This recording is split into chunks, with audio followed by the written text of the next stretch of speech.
Hello, everyone. Today we'll discuss prioritization in immunologic problems. Let's talk about anaphylaxis and allergic reactions, the ultimate airway emergency. Epinephrine is always your first line. The moment an anaphylactic reaction starts, don't hesitate. Give epinephrine intramuscularly right away. That single step can prevent cardiovascular collapse and reverse airway narrowing from bronchospasm and inflammation. Oxygen is also important, but it comes after epinephrine. You'll use a non-rebreather mask to deliver close to 100% oxygen. After that, albuterol may be used to relax the bronchial smooth muscle, but it's never the first therapy. IV access will eventually be needed for fluids and medications, but don't delay the epinephrine while waiting for a line. Remember this pattern: airway first, drug fast, oxygen next. For delegation, the RN assesses the reaction, gives the epinephrine, and monitors airway and hemodynamics. The LPN can assist with oxygen setup and help monitor vital signs, while the UAP should stay with the patient, report any changes in breathing, and help keep them safe. For teaching, patients with severe allergies should always carry an epinephrine auto-injector and know how to use it. Encourage them to wear a medical alert bracelet because speed and recognition save lives. Next, let's review HIV and AIDS care and the principles of safe delegation. When it comes to harm reduction, health assistants or outreach workers can distribute sterile injection supplies to people for HIV. But assessing high-risk behaviors, educating the patient, and conducting community assessments all require RN-level skills. So, giving out supplies can be delegated, teaching and evaluation cannot. Medication adherence is another top priority. Patients must take antiretroviral therapy consistently. Missing doses, even for a day, can lead to mutations and drug-resistant virus strains. That means your first concern with any non-adherent HIV patient is not their lab work or diet. It's whether they're taking their meds as prescribed. When evaluating effectiveness, look at the viral load. A decrease in viral load shows the therapy is working. The CD4 count tells you how strong the immune system is, but doesn't measure drug effectiveness directly. And total lymphocyte and CBC results help you monitor immune suppression overall. Now for fungal infections of the mouth and esophagus, which are common in immunocompromised patients. If your patient is taking nystatin, the key is contact time. Tell them to hold it in the mouth and swish slowly before swallowing so the medication coats all oral and esophageal surfaces. Avoid hot or spicy foods that can irritate the tissue. And remember, HIV-positive patients with thrush do not require contact or droplet precautions. This infection isn't transmitted casually. Incorrect use of the medication is the real priority to correct here. Let's move to pentamidine therapy, a medication with serious potential side effects. Pentamidine can cause fatal hypoglycemia, so always check blood glucose before and after the infusion. If glucose levels fall or blood pressure drops, stop or slow the infusion and notify the provider. A new IV site or encouraging oral intake may also be needed, but those are secondary concerns. The RN monitors blood sugar and vital signs, and the LPN may administer the infusion under supervision. This drug is powerful but dangerous. Vigilance is essential. Next, let's review tuberculosis testing in severely immunocompromised patients. A negative PPD test doesn't always mean the patient is free of TB. When the immune system is suppressed, the body may not mount a response even if infection is present. So follow up with a chest X-ray and sputum culture.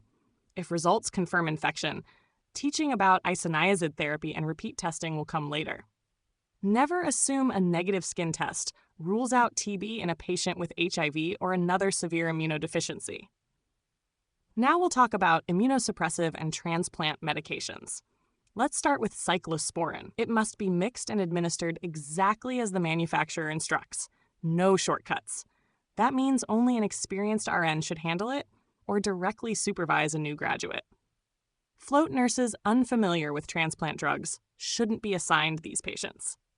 Then there's the risk that comes with all immunosuppressive drugs: lymphoma.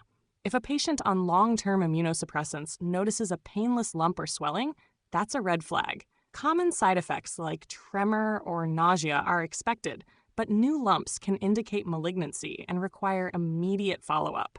Let's move to autoimmune conditions: rheumatoid arthritis and lupus. For rheumatoid arthritis, watch for signs of gastrointestinal bleeding. Both NSAIDs, like naproxen, and steroids, like prednisone, irritate the stomach lining.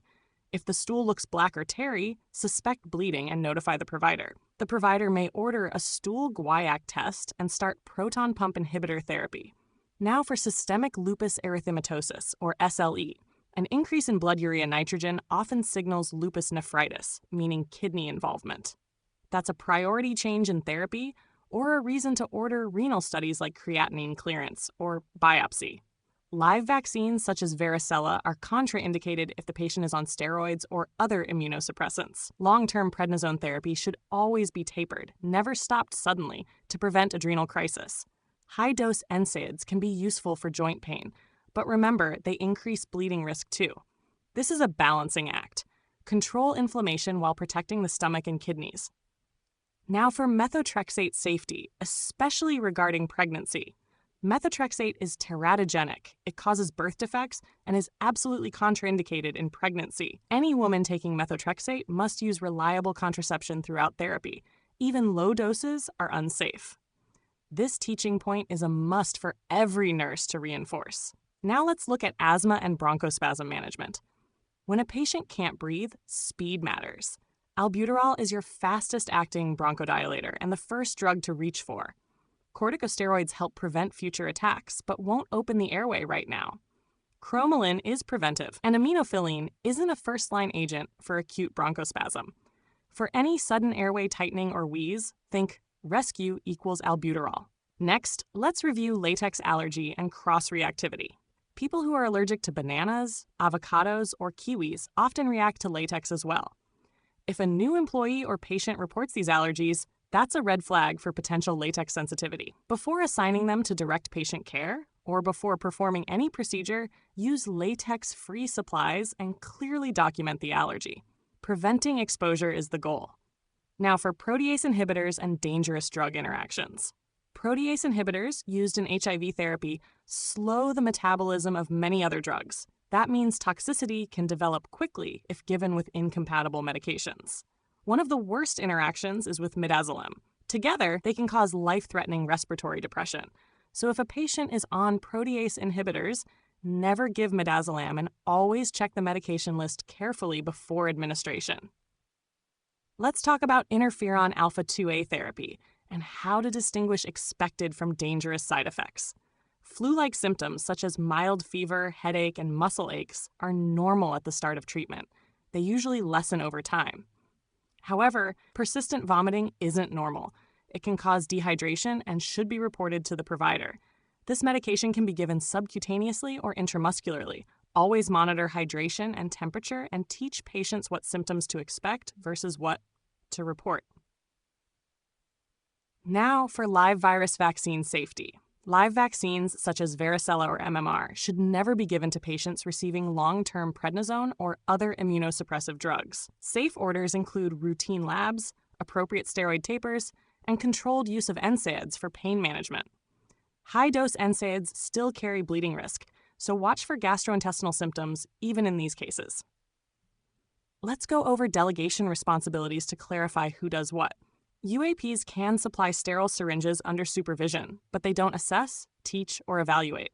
LPNs can administer oral medications and collect data on therapeutic or side effects. RNs assess risk behaviors, perform teaching, evaluate therapy effectiveness, and prepare complex medications like cyclosporin.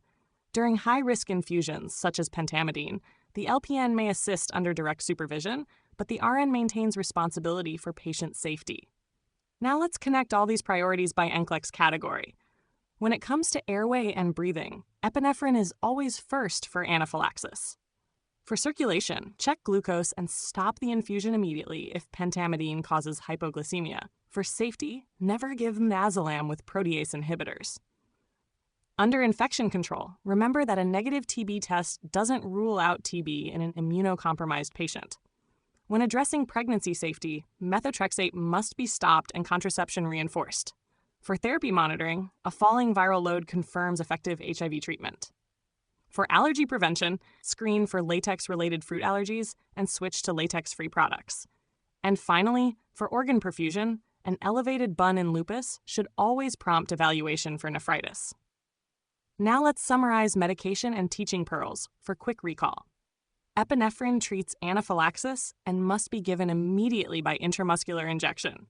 Albuterol is your go-to rescue inhaler for bronchospasm, but frequent use signals poor control. Nystatin should be swished and swallowed slowly to coat the mouth and throat. Pentamidine requires glucose checks before and after administration. Cyclosporine must be mixed exactly as directed and handled by experienced nurses. Prednisone should always be tapered gradually, and live vaccines are off limits during therapy. Methotrexate demands contraception. No exceptions. Protease inhibitors should never be combined with midazolam. Interferon alpha-2A commonly causes mild flu-like symptoms, but ongoing vomiting is a red flag. And when combining NSAIDs with steroids, watch for GI bleeding and teach patients to report black stools immediately. Now let's finish with the top 10 NCLEX never miss points. Number 1, epinephrine first for any anaphylactic reaction. Number 2, nystatin must coat the mouth and throat, swish slowly, and don't rinse right away. Number 3, HIV meds must be taken daily to prevent resistance. Number 4, monitor for hypoglycemia with pentamidine. Number 5, a negative TB test doesn't rule out infection in immunosuppressed patients.